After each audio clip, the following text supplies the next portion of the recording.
ईश्वरः परमः कृष्णः सच्चिदानन्दविग्रहः अनादिरादिर्गोविन्दः सर्वकारणकारणम् चिन्तामणिप्रकरसद्मसुकल्पवृक्ष लक्षावृतेषु सुरवीरविपालयन्तम् लक्ष्मीसहस्रशतसम्भ्रमसेव्यमानम् गोविन्दमादिपुरुषम् तमहम् भजामि।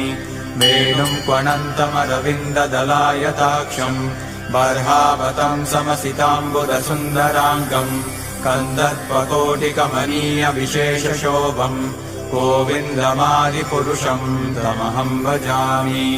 आलोलचन्द्रकलसद्वनमाल्यवंशी रत्नाङ्गदम् प्रणयकेलिकलाविलासम् श्यामम् त्रिभङ्गललितम् नियतप्रकाशम् गोविन्दमादिपुरुषम् तमहम् भजामि। अङ्गानि